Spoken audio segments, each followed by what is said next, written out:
على عباده الذين اصطفى أما بعد فأعوذ بالله من الشيطان الرجيم بسم الله الرحمن الرحيم قل أنبئكم بخير من ذلكم للذين اتقوا عند ربهم جنات تجري من تحتها الأنهار خالدين فيها وأزواج مطهرة ورضوان من الله واللہ بصیر بالعباد۔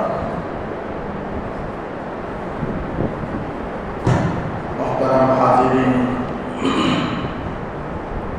سورہ آل عمران کی 15ویں آیت ہے۔ گزشتہ آیت میں اللہ تعالیٰ دنیا کی مرغوب چیزوں کا ذکر اللہ تعالیٰ نے کیا اور دنیا کی بے ثباتی کو بیان کیا۔ فرمایا زُيِّنَ لِلنَّاسِ حُبُّ الشَّهَوَاتِ، تو لوگوں کے لیے مزین کر دی گئی مرغوبات اور پسندیدہ چیزوں کی محبت۔ ان مرغوبات چیزوں میں چند چیزوں کا اللہ تعالیٰ نے ذکر فرمایا، ان میں سر فہرست عورت کا ذکر فرمایا۔ من النساء، کیوں؟ وجہ یہی ہے کہ انسان کے لیے، مرد کے لیے دنیا کی تمام چیزوں میں سب سے خواہش مند چیز اور پسندیدہ چیز وہ عورت ہے، تو اس کی خواہش اور پسند کی چیز کا تذکرہ اللہ نے پہلے کیا۔ فرمایا من النساء والبنین والقناطیر المقنطرۃ من الذہب، تو 6 چیزوں کا اللہ تعالیٰ نے، 6 مرغوبات کا اللہ تعالیٰ نے پسندیدہ چیزوں کا ذکر فرمایا، اور پھر آخر میں فرمایا ذالک متاع الحیات الدنیا، یہ سب دنیا کی فائدہ اٹھانے کی چیزیں ہیں۔ انسان وقتی طور پر فائدہ اٹھاتا ہے، پھر یہ چیزیں ختم ہو جانے والی ہیں، کوئی دائمی نہیں۔ دائمی اگر ہے تو وہ واللہ عندہ حسن المآب، بہترین ٹھکانہ یعنی جنت، وہ آخرت، وہاں دائمی نعمتیں انسان کو ملے گی۔ لیکن یہ دنیا کی جو یہ نعمتیں ہیں، یہ مرغوبات کی یہ چیزیں، پسندیدہ چیزیں ہیں، یہ عارضی ہیں، ختم ہو جانے والی ہیں، فنا ہو جانے والی ہیں۔ تو دنیا کی بے ثباتی کو اللہ تعالیٰ نے متاع الحیات دنیا سے فرمایا۔ یاد رکھیں، دنیا کی یہ جو مرغوبات، محبوب چیزیں ہیں، مرغوبات کی جو محبت ہے، پسندیدہ چیزوں کی جو محبت ہے، یہ کوئی منع نہیں ہے۔ انسان محبت کر سکتا ہے عورتوں سے، بیٹوں سے، اور مال سے، کھیتیوں سے، چوپایوں سے، نشان لگائے ہوئے گھوڑے، سونے چاندی، ان کی محبت کوئی منع تو نہیں ہے، اس لیے کہ دنیا کی استعمالی چیزیں ہیں۔ اللہ ہی نے انسان کو مزین کیا، انسان کے سامنے انسان کو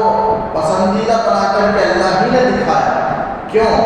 ایک تو امتحان کے لیے، دوسرا انسان کی استعمالی چیزیں ہیں، اس لیے اللہ تعالیٰ نے خود مزین کیا ہے انسانوں کی نگاہوں میں۔ لہذا منع نہیں ہے مزین محبوب رکھنا، ان چیزوں کی محبت دل میں رکھنا، یہ منع تو نہیں ہے، لیکن منع اس وقت ہے جب آدمی جائز حدود سے تجاوز کر جائے، تب منع ہے۔ اگر جائز حدود کے اندر رہتے ہوئے ان چیزوں کی محبت انسان رکھے تو یہ کوئی منع نہیں ہے، بلکہ پسندیدہ ہے۔ بیٹوں سے، عورتوں سے یہ محبت رکھنا یہ پسندیدہ ہے، لیکن جائز حدود میں رہتے ہوئے۔ یہ اس آیت کی تفسیر تو گزشتہ ہفتہ ہو چکی ہے۔ اس کے بعد کی اگلی جو آیت ہے جو میں نے تلاوت کی، قُلْ أَنبِئُكُم بِخَيْرٍ مِّن ذَلِكُم، نبی کو حکم ہو رہا ہے کہ اے نبی آپ اپنے قوم سے کہیے کہ أَنبِئُكُم بِخَيْرٍ مِّن ذَلِكُم، کیا میں تم کو بتاؤں ان تمام چیزوں سے بہتر، جو اوپر مرغوبات، جو پسندیدہ چیزیں بیان کی گئی، ان سب سے بہتر چیز میں تمہیں بتاؤں؟ اس لیے کہ انسان دنیا کے اندر کوئی بھی چیز خریدتا ہے، کوئی بھی چیز انسان لیتا ہے تو پسندیدہ چیز کو، عمدہ چیز کو لیتا ہے، بہتر سے بہتر چیز کو پسند کرتا ہے، عمدہ چیز کو پسند کرتا ہے۔ تو دنیا اور آخرت 2 چیزیں ہیں۔ اس کے بعد أنبئكم کے بعد اللہ تعالیٰ آخرت کی نعمت کو بیان کر رہا ہے اور اسے بہتر قرار دیا، بخیر من ربکم، تمہارے رب کی جانب سے بخیر من ذالکم، ان سب سے بہتر جو ہے وہ آخرت ہے۔ تو انسان کو اللہ تعالیٰ دنیا کی نعمتیں بھی بتایا اور آخرت کی نعمتیں بھی بتایا، اور کہا کہ دونوں میں پسندیدہ اور عمدہ کون سا ہے، انسان اسے اختیار کرے۔ تو پہلے دنیا کی چیزوں کو اللہ بتا دیا، پھر اس کے بعد نبی کو حکم دیا کہ آپ قوم سے پوچھیں کہ میں تمہیں کیا بتا سکتا ہوں، کیا میں بتاؤں تمہیں ان سب سے بہتر چیز؟ اس لیے کہ انسان بہتر ہی کو تلاش کرتا ہے، بہتر ہی کو حاصل کرتا ہے، اور آپ اس کے بعد بہتر کو بیان کریں تاکہ آپ کی قوم اس بہتر چیز کو اپنائے۔ وہ کیا ہے بہتر چیز؟ للذین اتقوا عند ربہم، وہ بھی یہ جو بہتر چیز ہے وہ آخرت کی نعمت ہے، آگے بیان کر رہا ہے۔ لیکن اس سے پہلے اللہ تعالیٰ کہتا ہے وہ بہتر جو نعمت ہے، بہتر جو چیزیں ہیں وہ انہی لوگوں کے لیے ہیں جو تقوی اختیار کریں۔ للذین، ان لوگوں کے لیے اتقوا، جو بچے کفر و شرک سے بچے، بدعات سے بچے، گناہ کبیرہ سے بچے، اور اگر ہو جائے تو توبہ کر لے، بہرحال گناہوں سے بچے، ان لوگوں کے لیے، اور اللہ کی اطاعت نہ کرنے سے بچے، یعنی نافرمانی سے بچے، یعنی فرائض اور واجبات کو پورا کرے، ایسے متقین کے لیے۔ تقوی کے معنی بچنا ہے، ڈرنے کا معنی بھی آتا ہے۔ آدمی کب بچے گا؟ ڈرے گا تبھی بچے گا۔ تو اس لیے متقی ہونے کے معنی میں دو معنی بھی کیا جاتا ہے، ڈرنے کا بھی، جو ڈرنے والا ہے خدا سے، جو بچنے والا ہے، جو ڈرے گا وہی گناہوں سے بچے گا، خدا سے ڈرنے والا ہی گناہوں سے بچنے والا ہے۔ تو آپس میں لازم ملزوم ہے معنی، اس لیے یہ معنی کیا جاتا ہے تقویٰ کے اندر۔ تو للذین اتقوا یعنی مراد متقی ہے۔ تین درجات میں، پہلا مومن ہے، دوسرا متقی ہے، اور تیسرا ولایت ولی ہے۔ مومن جو بھی ایمان قبول کر لیا وہ مومن ہے، یہ دائرہ اسلام میں داخل ہو گیا، کلمہ پڑھ لیا، یقین کر لیا اللہ ایک ہونے کا، رسول کا، قرآن کے حق ہونے کا، وہ مومن بن گیا۔ اب مومن بدکار بھی ہو سکتا ہے، نیک کار بھی ہو سکتا ہے، نیک بھی ہو سکتا ہے، بدکار بھی ہو سکتا ہے۔ تو آپ اس میں جو مومن میں جو نیک ہیں، متقی اسی کو کہیں گے، نیک ہے، واجبات فرائض کو ادا کرتا ہے، گناہ کبیرہ اور صغیرہ سے بچتا ہے، گناہ کبیرہ انسان ہونے کی وجہ سے اگر ہو جائے تو فوراً توبہ کر لیتا ہے، ایسے شخص کو متقی کہیں گے۔ تو یہ مومن کے بعد کا درجہ ہے۔ تو مومن کے بعد کا درجہ اعلیٰ درجہ ہے،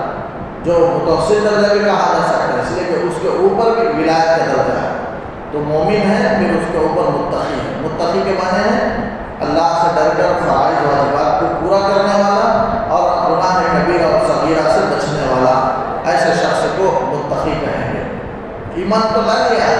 لیکن اب یہ چیزیں اگر اپنا لے تو وہ متقی بن جائے گا۔ پھر اس کے بعد اگلا درجہ نوافل میں کی پابندی کرے اور نوافل میں بڑھتا چلا جائے تو ولایت کے درجات میں بڑھتا چلا جائے گا نوافل کے ذریعے سے، اور کسی امور میں شبہ ہو جائے تو مشتبہ امور سے بچ جائے اور نوافل میں سنتوں میں آگے بڑھتا چلا جائے تو اللہ تعالیٰ کا قرب حاصل کرتے کرتے ولایت کے درجے کو طے کرتا چلا جائے اپنے نوافل کے مطابق۔ تو یہ تیسرا درجہ ہے ولایت کا۔ لیکن یہاں اللہ تعالیٰ نے دوسرے درجے کو متقی جو ہے اسے بیان فرمایا کہ للذین اتقوا عند ربہم، یہ جو آگے جو نعمتیں ہیں وہ ان لوگوں کے لیے ہیں جو بچیں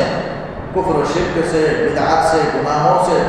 عند ربہم، ان کے رب کے پاس وہ نعمتیں ہیں۔ وہ کیا ہیں؟ جنات، باغات ہیں۔ جنت کی جمع ہے جنات، باغات ہیں، تجری من تحتہا الانہار۔ ایک تو اللہ تعالیٰ متقی کو کل قیامت میں جنت عطا فرمائیں گے، باغات۔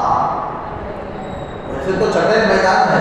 لیکن انسان دنیا میں کوئی تسبیح کرتا ہے، وہ سبحان اللہ کہتا ہے، الحمدللہ کہتا ہے، اللہ اکبر کہتا ہے، تو ان سب سے جنت میں باغ ایک درخت لگ جاتے ہیں جس کی وجہ سے وہ باغ کی شکل ہو جائے گا، اور باغ میں انسان رہنا، وہاں کے آب و ہوا کی وجہ سے انسان پسند کرتا ہے باغ کے اندر رہنے کو، خوب عیش کے ساتھ، آب و ہوا کے ساتھ، فری جسے کہتے ہیں، انسان وہاں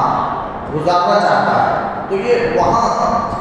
جنت آخرت میں انسان کو نصیب ہوں گے، متقی کو۔ جنات باغات، ایک تو باغات، اور دوسری یہ بیان فرمایا تجری من تحتہا الانہار، جس کے نیچے نہریں جاری ہیں، یعنی وہ تر و تازہ ہوں گے۔ ایسا نہیں کہ وہ پانی نہ ہونے کی وجہ سے خشک ہو گئے ہوں وہ باغات، ایسا نہیں، بلکہ نیچے نہریں جاری ہوں گی جس کی وجہ سے وہ تر و تازہ ہوں گے اور سدا خالدین فیہا، اور اس میں وہ ہمیشہ رہیں گے۔ تیسری چیز ہے، پہلی چیز باقا، دوسری چیز سدا بہار ہوں گے، تر و تازہ ہوں گے، اور تیسری چیز ہے خالدین فیہا، اس میں وہ ہمیشہ رہیں گے۔ جب داخل کر دیے جائیں گے اس میں سے کبھی نہیں نکالے جائیں گے، ان کو نکلنا نہیں ہوگا، بلکہ ہمیشہ ہمیشہ۔ انسان دنیا میں اپنے بہترین عمدہ مکان باغات تیار کر لے، عمدہ مکان تیار کر لے، لیکن انسان کی عمر 60-70 سال ہو جائے تو پھر اسے جانے کا خوف رہتا ہے۔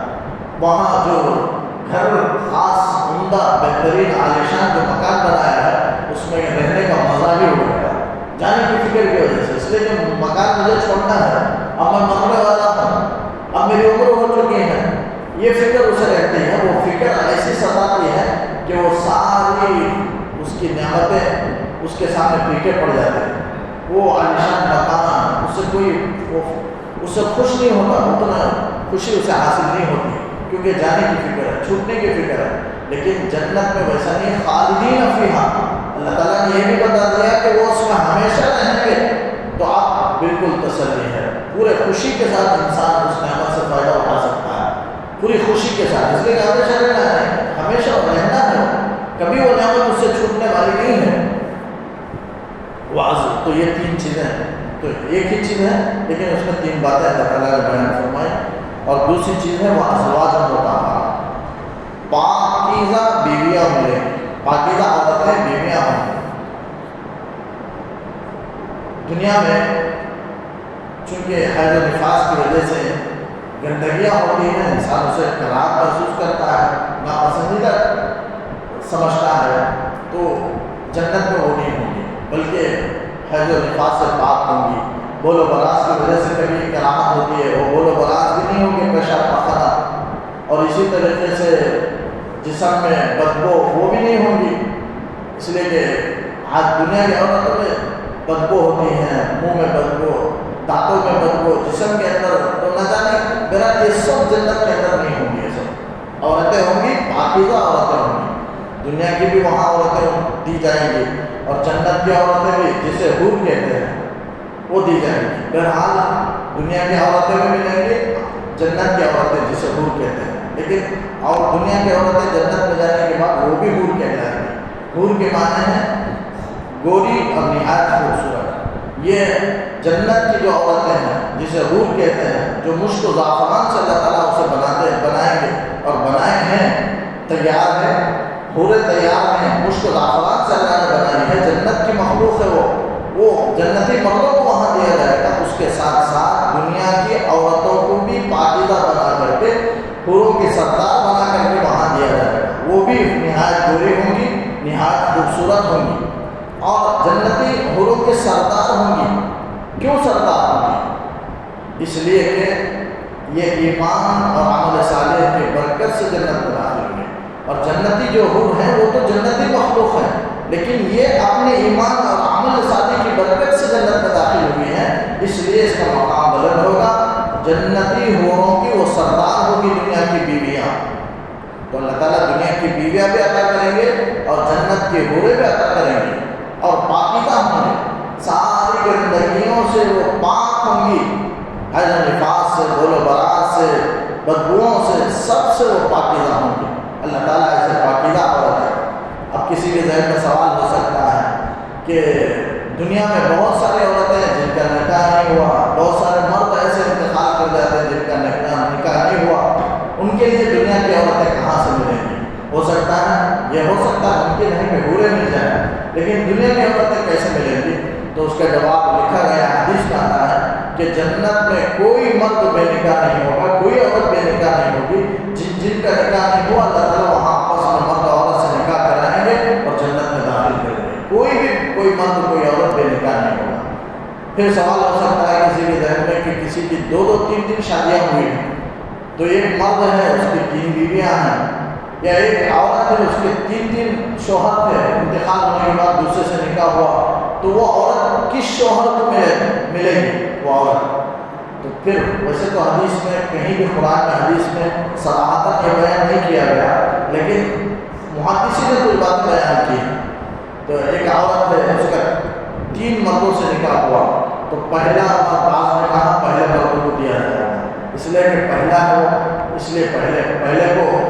فضیلت ملتی ہے، فضیلت ہے اس لیے پہلے۔ بعد میں کہا ہے آخری شوہر وہی آخری، اس کی زندگی کا آخری شوہر ہے تو اسی کو دیا جائے گا، اس لیے کہ موت سے تو نکاح ختم ہو جاتا ہے، تو اب تیسرا شوہر ہی اس کے نکاح میں تھا آخر میں، اس لیے وہ تیسرے شوہر کو وہ عورت دے دی جائے گی۔ بعد میں کہا جس کے اخلاق 3 مردوں میں سے جس کے اخلاق اچھے تھے وہ عورت اس کی بیوی بنا کر کے دے دیا جائے گا۔ بعد میں کہا عورت کو اختیار دیا جائے گا، اور جس مرد 3 شوہر میں جس شوہر کو پسند کرے اس کے رہنے کو اسے اختیار دیا جائے۔ اس طرح مختلف باتیں مفسرین نے بیان کی، لیکن صراحت کے ساتھ متعین طور پر کوئی قول نہیں ہے شریعت کے اندر۔ اور پھر یاد رکھیں جب مرد انتقال کرتا ہے تو نکاح ختم ہو جاتا ہے۔ اب بیوی اگر انتقال کر گئی تو فوراً نکاح ختم ہو جاتا ہے، شوہر دوسرے دن اگر نکاح کرنا چاہے دوسرے سے نکاح کر سکتا ہے۔ اگر شوہر کا انتقال ہو جائے تو عدت تک نکاح باقی رہتا ہے، عدت کے بعد نکاح ختم ہوتا ہے، میرا نکاح باقی نہیں رہتا۔ اب بیوی انتقال کر گئی تو اب شوہر چھو نہیں سکتا، دیکھ سکتا ہے، اس لیے کہ فوراً نکاح ختم ہو گیا، اب چھو نہیں سکتا، دیکھ سکتا ہے، ایک نظر دیکھنے کی اجازت ہے، دیکھ سکتا ہے لیکن چھونے کی اجازت ہے۔ یہی وجہ ہے کہ اگر بیوی انتقال کر گئی، کوئی نہلانے والی کوئی عورت نہیں ہے تو شوہر غسل نہیں دے سکتا، چھو بھی نہیں سکتے، اس لیے کہ چھونا اس کے لیے حرام ہے، وہ اجنبی ہو گیا۔ دیکھ سکتا ہے چونکہ پوری زندگی ساتھ تھا، محرم بیٹا باپ بھائی تو دیکھ سکتا ہے اس لیے کہ وہ تو محرم ہے، لیکن شوہر غیر محرم بن گیا لیکن پوری زندگی ساتھ تھا، اس لیے چہرہ دیکھ سکتا ہے، چھو نہیں سکتا، مرنے کی وجہ سے نکاح ختم ہو جاتا ہے۔ لیکن ہمارے یہاں رواج یہ ہے کہ مرد عورتیں انتقال کرتے ہیں تو کوئی مرد جا کر نہیں دیکھتے، اس لیے کہ غیر محرم ہے، پردے کا خاص رشتہ دار دیکھ لیتے ہیں، بیٹا ہے باپ ہے بھائی ہے وہ تک شوہر دیکھ لیتے ہیں، لیکن کوئی اجنبی مرد جا کر کے نہیں دیکھتا ہے۔ لیکن یہ تو عورت انتقال کر، لیکن مرد اگر انتقال کر جائے تو یہ غلط رواج ہے ہمارے یہاں کہ عورتیں آ کر کے غیر مرد کو دیکھتی ہیں، چہرے کو دیکھتی، غیر مرد انتخاب میت غیر مرد ہے لیکن عورتیں آتی ہیں اور آ کر کے غیر مرد کو دیکھتے ہیں،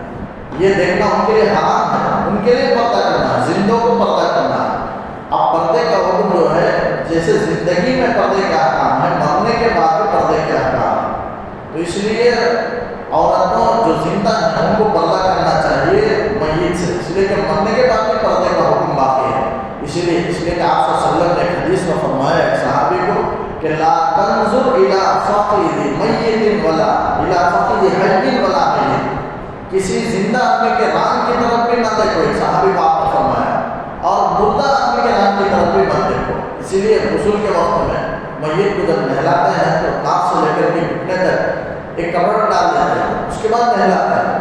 تو اس طرح اس کی اجازت، یہی حکم ہے کہ اسی طرح کرنا ہے، ران کی طرف دیکھنے کی بھی اجازت نہیں ہے، گھٹنے کے نیچے تک سطر ہے، گھٹنا بھی سطر کے اندر داخل ہے، ناک کے بالکل ناک سے لے کر ناک کے کچھ نیچے سے بالکل متصل سے گھٹنے کے نیچے تک سطر ہے، مرد کے گھٹنا بھی سطر میں داخل ہے۔ اسکولوں میں چڈی آدھی چڈی پہنا جاؤ، پوری گھٹنے تک نہیں ہوتا، اسکولوں میں بھیجتے ہیں، یہ خلاف شرع، یہ کھیلنے کے لیے واقعی کے لیے نکلتے ہیں، آدھی چڈی پہن آدھی رنگ چڈی پہن کر کے، یہ بھی غلط ہے، شریعت کے حکم کے خلاف ہے۔ اگر پہننا ہی ہے اتنا پہنے کہ وہ گھٹنے کو چھپا دے، گھٹنے کے ذرا نیچے تک آئے بس، اور پنڈلی اگر دکھتی رہے تو کوئی بات نہیں، وہ سطر میں داخل نہیں ہے، مرد کے لیے گھٹنے کے نیچے تک ہونا، گھٹنا بھی چھپنا ہے، گھٹنا بھی سطر کے اندر داخل ہے۔ تو میرے لیے کچھ مسائل کے احکام تھے میں نے وازواج مطہرہ، تو پاک بیویاں اللہ تعالیٰ وہاں کا فرمائیں گے متقیوں کو، اور رضوان من اللہ، اللہ کی خوشنودی، یہ تیسری چیز ہے اللہ کی۔ جب جنت میں داخل ہو جائیں گے اللہ تعالیٰ ایسے خوش ہوں گے، اس کے بعد جنت میں کوئی شرارت کے لیے ایسا اللہ تعالیٰ ناراض نہیں ہوگا، آدمی کیا بھی کوئی کام کر سکتا ہے جنت کے اندر، اس کے بعد اللہ تعالیٰ جنت میں داخلے کے بعد کبھی اللہ تعالیٰ کسی عمل سے بندے سے ناراض نہیں ہوں گے، ہمیشہ ہمیشہ کے لیے خوشی کا اعلان ہو جائے گا، اللہ تعالیٰ راضی رہیں گے، ہمیشہ راضی رہیں گے۔ کسی غلط شرارت کی وجہ سے عمل کی وجہ سے اللہ تعالیٰ ناراض ہو جائیں، نکال دیں، ایسی بات نہیں ہے، بلکہ ہمیشہ ہمیشہ کے لیے راضی ہو جائیں گے،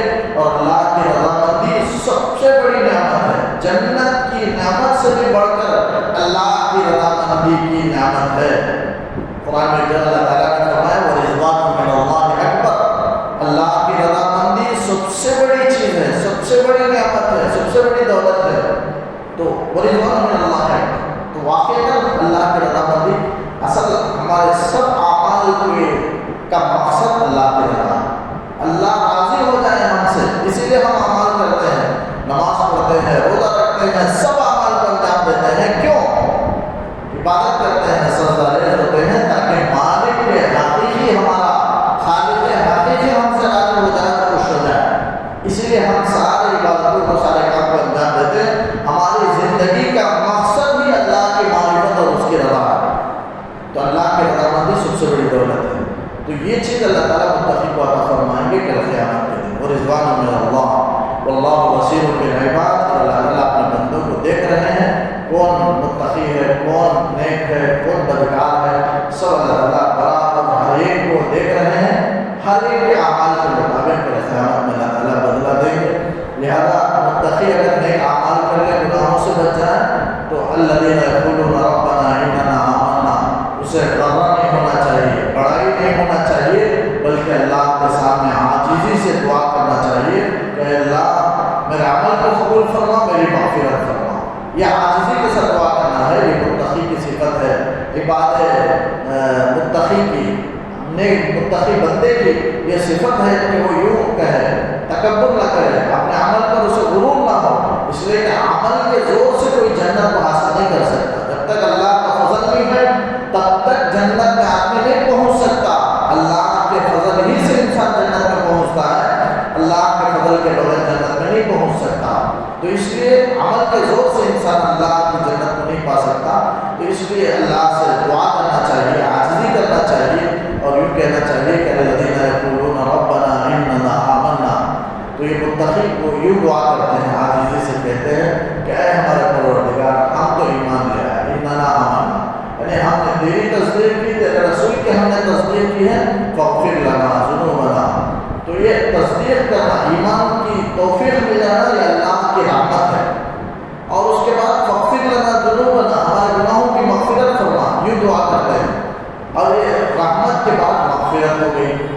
چونکہ گناہوں کی مغفرت چاہیے، اللہ تعالیٰ مغفرت کر دیں گے تو رحمت حاصل ہو گئی اور مغفرت مل گئی، یہ دو چیزیں اگر مل جائے تو پھر انسان جنت میں داخل ہو سکتا ہے، جہنم سے بچ سکتا ہے، اسی لیے بات میں ہے وقنا عذاب النار، ہم کو دوزخ کے عذاب سے بچا ہے، تو تین چیزیں، پہلی چیز ایمان کی توفیق مل گئی، اللہ کی رحمت ہے، فاغفر لنا ذنوبنا مغفرت ہے، اور یہ دو چیز مل جائے رحمت اور مغفرت تو وقنا عذاب النار، دوزخ کے عذاب سے ہم کو بچا لے، انہیں جنت میں داخل کر دے، تو یہ دو چیزیں مل گئی تو انسان جنت میں چلا جائے گا، جہنم سے بچ جائے گا، تو بچنے کی دعا کر رہا ہے وقنا عذاب النار، ہم کو دوزخ کے عذاب سے بچا لے، ایسے بہت سارے ربنا آتنا فی الدنیا میں بھی ہے، ربنا آتنا فی الدنیا حسنہ، میں مفسرین لکھتے ہیں کہ اللہ دنیا میں بھلائی عطا فرما، مطلب تیری اطاعت کی توفیق عطا فرما، وفی الآخرۃ حسنہ، اور آخرت میں حسنہ سے مراد مغفرت ہے، یعنی دنیا میں اللہ کی اطاعت کی توفیق اور وہ اللہ کی رحمت ہے، اور آخرت میں مغفرت، تو دنیا میں رحمت، آخرت میں مغفرت، یہ دو چیز مل گئی تو پھر اس کے بعد تیسری چیز جنت میں انسان پہنچ جائے گا، گناہ سے جہنم سے بچ جائے گا، جنت میں پہنچ جائے گا، وہی ہے ربنا آتنا فی الدنیا حسنہ وفی الآخرۃ حسنہ وقنا عذاب النار، یہ دو چیز ہونے کے بعد جہنم کے عذاب سے تو بچا لے، جنت میں داخل کر دے، اس لیے یہ دو چیزوں کو جنت میں انسان پہنچ جاتا ہے، اس لیے اس کی درخواست کی جا رہی ہے، دعا کی جا رہی ہے کہ وقنا عذاب النار۔ رمضان میں بھی تین اشرا ہے، رحمت کا، مغفرت کا، آج سے آزادی کا، تو پہلے خوب نوافل کے ذریعے، تراویح کے ذریعے سے، روزے کے ذریعے سے، عبادات کے ذریعے سے خوب جذبہ رہتا ہے پہلے 10 دن، یہ اللہ کی توفیق ہے، اطاعت کی توفیق، یہ رحمت ہے، اسی لیے پہلے اشرا کا نام رحمت، اور دوسرے اشرا میں مغفرت ہوتی ہے، نیک عمل کی برکت سے دوسرے اشرا میں مغفرت ہو جاتی ہے، یہ دو چیز رحمت اور مغفرت مل گئی تو پھر تیسرا اشرا جو آگ سے خلاصی اور آزادی کا ہے وہ اسے نصیب ہو جاتا ہے، اس لیے کہ رحمت اور مغفرت کی ضرورت ہے جہنم سے بچنے کے لیے، جنت میں جانے کے لیے، تو تیسری چیز تیسرے اشرا میں بندے کو حاصل ہو جاتا ہے۔ بہرحال بہت سے وہ تین چیزوں کے سلسلے میں بہت سی آیات ہیں، بہت سی دعائیں ہیں، تو یہ متقی کی دعا ہے کہ یقولون ربنا اننا آمنا فاغفر لنا ذنوبنا وقنا عذاب النار، اور پھر یہ متقی کی صفات کو اللہ تعالیٰ بیان کر رہا ہے کہ الصابرین والصادقین والقانتین والمنفقین والمستغفرین بالاسحار، یہ صبر کرنے والے ہوتے ہیں۔ متقی صبر کرنے والے، صبر کرنے والے، صبر تین طرح کا، ایک تو مصیبت کا صبر کرنا، وہ تو مشہور ہے، ہم وہی سمجھتے ہیں صبر کا مطلب، لیکن اور دو صبر ہے۔ ایک اللہ تعالیٰ کے احکام کو بجا لانے میں جو تکلیف ہوتی ہے، فجر کی نماز کو اٹھنے میں بڑی تکلیف ہوتی ہے، نمازوں کو آنے میں ذرا نفس پر شاپ بات گزرتا ہے، لیکن اسے آدمی اسے برداشت کرتے ہوئے نماز میں حاضر ہوتا ہے، اللہ کے احکامات کو پورا کر رہے۔ روزہ دل نہیں چاہتا، نفس نہیں چاہتا، چونکہ عادت ہو گئی ہے چائے پینے کی، پان کھانے کی، دوسری چیزوں کی عادت ہو گئی، جس کی وجہ سے روزہ رکھنے کو دل نہیں چاہتا، لیکن اس کے باوجود اللہ کا حکم کو پورا کر رہا ہے، تو مطلب ہے کہ وہ صبر کر رہا ہے، اللہ کے حکم کو بجا لانے میں صبر کر رہا ہے، تو یہ ایک صبر ہے۔ اور ایک ہے گناہوں سے بچنے میں صبر، گناہ کا موقع مل گیا، اب انسان کو گناہ سے بچنا بے حد مشکل ہے، نفس پر بہت بوجھ ہے، نفس چاہتا ہے کہ گناہ کرو، لیکن انسان اسے صبر کرتے ہوئے، نفس کی خواہش کو دباتے ہوئے، اللہ کا خوف محسوس کرتے ہوئے رک جائے، تو یہ بھی صبر ہے۔ گناہ نہ کرنے، گناہ سے رکنے میں جو تکلیف برداشت کرتا ہے، یہ بھی صبر ہے۔ صبر کے معنی تکلیف برداشت کرنا، تو گناہ سے بچانا، نیک عمل کرتے وقت انسان کو تکلیف ہوتی ہے، اس تکلیف کو برداشت کرتے ہوئے اعمال کو بجا لانا، یہ ایک صبر ہے۔ تو یہ ہے صبر علی الطاعات، صبر علی المعصیہ، اور تیسرے صبر علی المصیبہ، مصیبت پر صبر کرنا۔ بہرحال یہ تینوں صبر کے اندر داخل ہیں، یہ تینوں اس سے مراد ہیں، صبر کرنے والے ہیں، والصادقین، اور سچے ہیں، سچ بولنے والے ہیں، سچائی کو اختیار کرنے والے ہیں، ان کی زندگی سچ، کیونکہ کوئی حالت سچائی سے خالی نہیں، ان کا کام ہی ہمیشہ سچائی سے ہے، ہمیشہ سچ بولتے ہیں، سچائی کو پسند کرتے ہیں، سچائی کے قریب کو رہتے ہیں۔ والصادقین، سچے ایماندار، اللہ کی ذات میں بھی سچے ہیں، اور صفات میں بھی کسی کو شریک نہیں ٹھہراتے، اس میں بھی سچے ہیں، اور رسالت میں بھی آپ صلی اللہ علیہ وسلم کو رسول صرف مانتے نہیں، بلکہ آپ کا احترام بھی کرتے ہیں، آپ کے حکم کو بھی بجا لاتے ہیں، فوراً تسلیم کرتے ہیں آپ کے حکم کو، یہ آپ پر ایمان لانے میں سچے ہیں۔ قرآن میں سچے، کوئی قرآن کا حکم جانتے ہیں کہ اللہ کا کلام ہے، آپ صلی اللہ علیہ وسلم پر ایک قرآن نازل ہو رہا ہے، یہ جانتے ہیں، اس بات میں سچے ہیں، اور قرآن کو صرف مانتے ہیں بلکہ یہ بھی دل میں رکھتے ہیں کہ قرآن کی بات عام ہو، قرآن کی بات ہر ایک تک پہنچے، یہ دل میں رکھتے ہیں۔ ایسا نہیں کہ قرآن پر ایمان ڈالے لیکن چاہتے ہیں کہ قرآن کی بات نہ پھیلے، تفسیر نہ ہو، قرآن کی بات عام نہ ہو، نہ پھیلے، ایسا نہیں ہے، یہ سچے نہیں ایمان ہے۔ ایمان میں سچے وہ ہیں جو قرآن کو مانے اور یہ بھی دل میں یقین رکھے کہ قرآن کی بات عام ہو اور قرآن ہر ایک تک پہنچائی جائے، موقع ہو قرآن کی بات پھیلانے کا، یہ لوگ سچے ہیں۔ وہ صادقین، والقانتین، عاجزی کرنے والے، وہ عاجزی کرنے والے کون ہیں؟ اس کے مقابل میں ہے تکبر بڑا ہے، عاجزی کرنے والے ہیں، اللہ کے سامنے بھی عاجز، اللہ کے بندوں کے سامنے بھی نرمی اختیار کرنے والے، عاجزی کرنے والے ہیں۔ ایسا عاجزی مراد نہیں ہے جو اللہ کے سامنے کرتے ہیں، بلکہ بندوں کے مطابق جو عاجزی، جو اس کے سلوک میں داخل ہے، اس طرح کی عاجزی مراد ہے۔ اس کے مقابل میں ایک تکبر ہے، بڑا ہے۔ یہاں تین چیزیں ہیں، ایک ہے نظافت، نظافت دونوں ایک ہی، آدمی اپنے بالکل کپڑا پاک رکھے، اپنی گاڑی پاک رکھے، اپنا مکان پاک رکھے، اپنا کمرہ پاک رکھے، اسے کوئی کچرا، کوئی گندگی اسے پسند نہیں ہے، اور کوئی بے ترتیبی اسے پسند نہیں ہے، وہ بالکل ٹپ ٹاپ رہتا ہے، پاکیزہ رہتا ہے، تو یہ تکبر نہیں ہے، یہ نظافت ہے، یہ نفاست ہے، یہ اسلام میں پسندیدہ ہے، مومن کو ایسا ہی رہنا چاہیے۔ دوسری چیز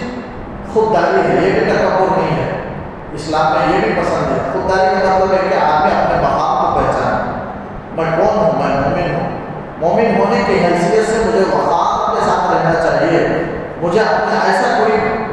ذلیل کام نہیں کرنا چاہیے کہ میں دوسروں کے سامنے ذلیل ہو جاؤں، میں اپنے آپ کو ذلیل کروں، آدمی یہ سوچے کہ میں کسی کے سامنے ذلیل نہ ہوں، میں مومن ہوں، مجھے وقار کے ساتھ رہنا چاہیے، اسے خودداری کہتے ہیں، یہ بھی پسندیدہ ہے۔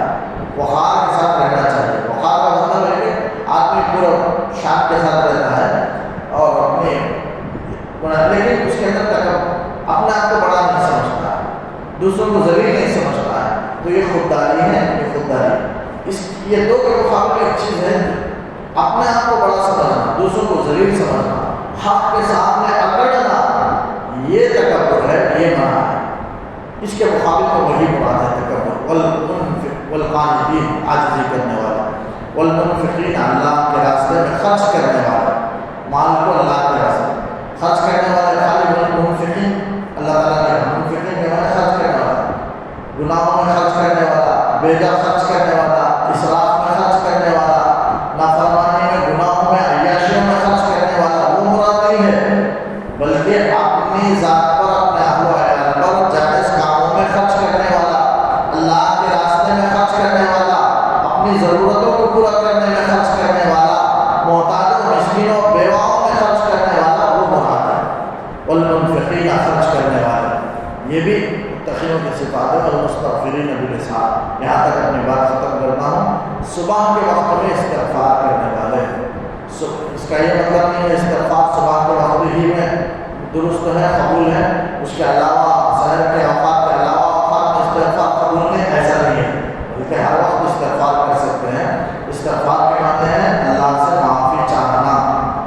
استغفار سے ایک عربی گرامر کے اعتبار سے جس میں طلب کا معنی چاہنے کا معنی آتا ہے، یعنی معافی چاہنا اللہ تعالیٰ سے۔ اب معافی کبھی بھی انسان چاہ سکتا ہے، اس کی معافی قبول ہے، لیکن تین شرطیں ہیں۔ ایک کہ گناہوں پر آدمی اگر گناہ ہو جائے تو شرمندہ ہو، اور دوسری شرط ہے کہ آئندہ گناہ نہ کرنے کا پختہ ارادہ کرے، اور اس کے بعد تیسری چیز ہے اللہ سے معافی مانگے۔ تو یہ تین چیزیں شرط ہیں استغفار کے لیے۔ تو استغفار آدمی کبھی بھی کر سکتا ہے، لیکن اللہ تعالیٰ نے بطور خاص سحر کا وقت اس لیے ذکر فرمایا کہ وہ ایک سوئی کا وقت ہوتا ہے، سب لوگ تنہائی کا وقت ہوتا ہے، اللہ سے آدمی بالکل ایک سوئی کے ساتھ لو لگا سکتا ہے، اللہ سے اپنا تعلق جوڑ سکتا ہے، کوئی خلل ڈالنے والا موجود نہیں ہے۔ اور رات کا آخری پہر، آخری تہائی میں اللہ تعالیٰ حدیث میں بھی آتا ہے کہ آسمان دنیا پر آتا ہے، اعلان کرتا ہے کہ ہے کوئی میرے سامنے سجدہ کرنے والا، میں اس کی عبادت کو قبول کروں، ہے کوئی دعا مانگنے والا کہ میں اس کی دعا کو قبول کروں، ہے کوئی مجھ سے سوال کرنے والا کہ میں اس کے سوال کو پوری کروں، ہے کوئی حاجت کو طلب کرنے والا کہ میں اس کی حاجت روائی کروں۔ یہ اللہ تعالیٰ کی طرف سے آسمان دنیا میں صبح سے ابھی تک اعلان ہوتا رہتا ہے، تہائی رات کے آخری تہائی رات میں یہ اعلان ہوتا رہتا ہے۔ اس لیے بطور خاص اللہ نے قبولیت کا وقت ہے، اس لیے سحر کا وقت اللہ نے ذکر فرمایا، ورنہ استغفار آدمی کبھی بھی کر سکتا ہے، اور کبھی بھی ہر وقت استغفار کی قبولیت کے سارے اوقات جو ہیں وہ سارے ہیں۔ بطور خاص یکسوئی کے لیے اللہ نے ذکر فرمایا، قبولیت کا وقت ہونے کو بیان کرنے کے لیے ایک اشارے کے طور پر اللہ تعالیٰ نے بیان فرمایا والمستغفرین بالاسحار، کہ صبح کے وقت میں استغفار کرنے والے ہیں۔ یہ متقیوں کے اللہ نے صفات بیان کی۔ سوچا کہ رکوع ختم کروں، لیکن دو تین آیت ہیں، اس میں بڑی تفصیل انشاءاللہ آئندہ عرض کروں گا۔ رمضان کے روزانہ بعد نماز ظہر میں روزانہ تفصیل ہے انشاءاللہ، وہاں سے شہید اللہ عنہ سے